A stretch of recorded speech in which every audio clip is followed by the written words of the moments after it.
যখন আপনি নির্বাচন সঠিকভাবে করবেন না, আর যখন আদর্শের চর্চা করবেন না, তখন বিপর্যয় আসবেই। Simple as that. এইসব জিনিস নিয়ে হাজার বছর ধরে কোনো তর্ক বিতর্কেরও প্রয়োজন হয় নাই, আগামী দিনেও প্রয়োজন হবে না। যে কোনো পরিবেশ পরিস্থিতি তাকে স্বাভাবিক করতে হলে জনমানুষের মনের ইচ্ছার বহিঃপ্রকাশের কোনো বিকল্প নাই।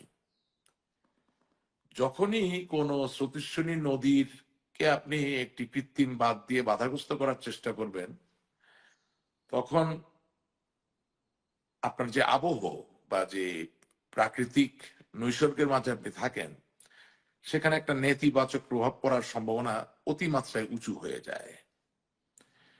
এবং এটা প্রাকৃতিক ব্যাপারে যেমন সত্য, ঠিক একই ভাবে মনুষ্য ব্যবস্থাপনা যেটাকে বলে, রাজনীতি নির্ভর মনুষ্য ব্যবস্থাপনা, সে জায়গায় এটা সত্য। যেটা হয়েছে যে যদি সত্যিকার অর্থে এটা কালেকটিভ ফেলিয়ার, এটা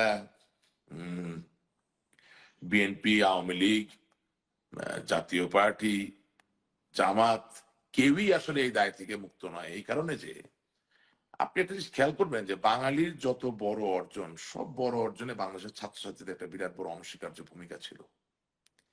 কিন্তু ওই ভূমিকার নেতৃত্ব কারা দিয়েছিলেন? যারা ওই ছাত্রছাত্রীদের দ্বারা নির্বাচিত নেতা নেত্রীরা ছিলেন। এখন যখনই আমরা বাংলাদেশের বিভিন্ন পর্যায়ের নির্বাচনকে বিভিন্নভাবে ব্যাহত করে ফেললাম, বাধাগ্রস্ত করলাম এবং প্রশ্নবিদ্ধ করে ফেললাম, সেইটার সামষ্টিক ফলাফল কিন্তু আজকে।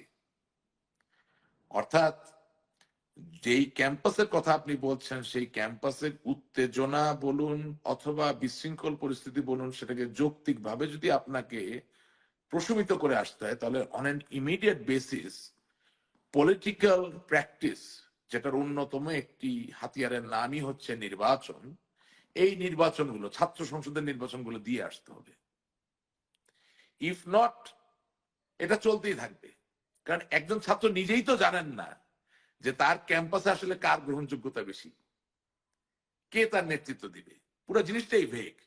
আচ্ছা, আপনি ছাত্র, এই মুহূর্তে কি ছাত্র সংসদ নির্বাচনটা গ্রহণযোগ্য হবে বা দেওয়া উচিত কি? এখন তো না সে হয়তো স্টাবল হবে না, কোনো না সরকার নেই। হয়তো হবে না, প্রিসাইজ একেবারেই সুনিশ্চিত ব্যবস্থাপত্র আমি দিতে পারি না। কিন্তু আমি আপনাকে বলছি যে এই পরিস্থিতি তৈরি হচ্ছে কেন।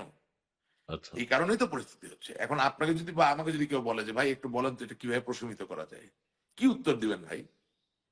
হ্যাঁ, আপনি নির্বাচনের কথা আপনি বলবেন। কিভাবে জানেন যে আসলে এই লোকটা ছাত্র দল, আসলে এই লোকটা ছাত্রলীগ, আসলে এই লোকটা ছাত্র শিবির বা ছাত্র মৈত্রী বা আহ, জাসদ ছাত্রলীগ, কিভাবে বুঝবেন? আইডেন্টিফাই করার কোনো সুযোগই তো আমরা রাখিনি, সব একাকার হয়ে গেছে তো।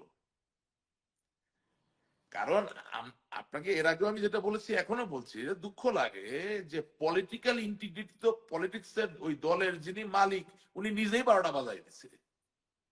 মানে আপনি আমাকে দায়িত্ব দিলেন কমিটি করার জন্য, আমি এখন রাত্রেবেলা মাল পানি খাইয়া টাকা পয়সা খাইয়া আমি এখন ছাত্রলীগের মধ্যে ছাত্র শিবির ঢুকাইলাম, বা ধরেন ছাত্র শিবিরের মধ্যে ছাত্রলীগ ঢুকাইলাম, বা ছাত্র দলের মধ্যে ছাত্রলীগ, আমি জেনে শুনে করলাম। তো তারপরে আমি সলিউশন কিভাবে খুঁজবো? প্রতিটা প্রতিটা কর্মক্রিয়ার তো একটা প্রতিক্রিয়া আছে, এবং সেই প্রতিক্রিয়ার আজকে আমরা শিকার, বাংলাদেশের সাধারণ মানুষ শিকার। আপনি মানে আমার বাবা আচ্ছা, আমাকে এখানে এখানে সবসময় আমি বলেন একটু যে বলে নিই। নিজের দিকে আওয়ামী লীগ দেখেন। ছাত্র আমি আওয়ামী নিজের লীগ দিকে দেখতেছি। ছাত্রলীগ আওয়ামী লীগ ছাত্রলীগের ভিতর কি আসলে ছাত্র শিবির টিবির ঢুকেছিল? এটা মানে সবাই জানে, এক ধরনের প্রকাশিত সত্য যে বলা হতো যে আওয়ামী লীগের ভিতর ছাত্রলীগের ভিতর ছাত্র শিবির টিবির ঢুকে গেছে। আপনি একজন ভিতরের মানুষ হিসেবে আপনার উপলব্ধি কি? এটা তো আমাদের ভিতর থেকে বলাই হয়েছে, সোজা ঢুকেছে তো, এটা বাস্তবতা। ঢুকেছে। আচ্ছা, ঠিক হ্যাঁ, আছে। কেন ঢুকবে না? বাংলাদেশের প্রত্যেকটা এলাকায় এটা হয়েছে।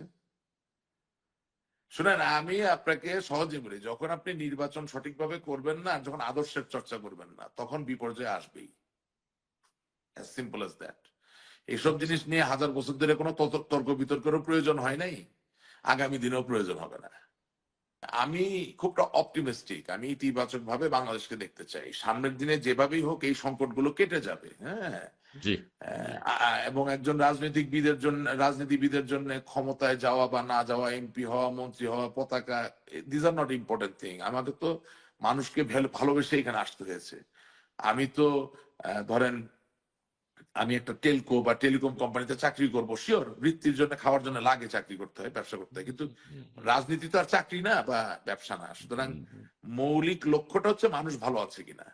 তো জায়গাটা সহজ, এই আওয়াজটা আমাদের সবাইকে তুলতে হবে দলমত নির্বিশেষে। নির্বাচন নিয়ে আর ফাইজলামি করা যাবে না আগামী দিনে, একদম সহজ ভাষায় বলছি। আর যে যেই দল করেন, যদি সত্যি আপনি আপনার আদর্শে বিশ্বাস করেন, তাহলে আপনার দলের মধ্যে ওই আদর্শিক চর্চার জায়গাটাকে আপনাকে উৎসাহিত করতে হবে। অর্থাৎ রাজনৈতিক দলকে আপনি বেনিয়াপনার জায়গা করতে দিতে পারেন না। শব্দটা হচ্ছে বেনিয়াপনা। হ্যাঁ, দুঃখজনক বিষয় জি। যে যে দুটি সর্ববৃহৎ দল বাংলাদেশের সবচেয়ে বড় দায়িত্বে ছিল, তারা রাজনীতিকে বিএনপি, আওয়ামী লীগ। বেনিয়াপনায় রূপান্তরিত, তারা রাজনীতিকে টোটালি বেনিয়াপনায় পরিণত করেছে। এই জি এম কাদের, হুসেন মোহাম্মদ এরশাদ, জাতীয় পার্টি, তাদের কাছ থেকে মানুষের কোনো এক্সপেকটেশন নাই, তারা তো বেনিয়েই ছিল। বাট এই দুটো দলের কাছে এক্সপেকটেশন ছিল।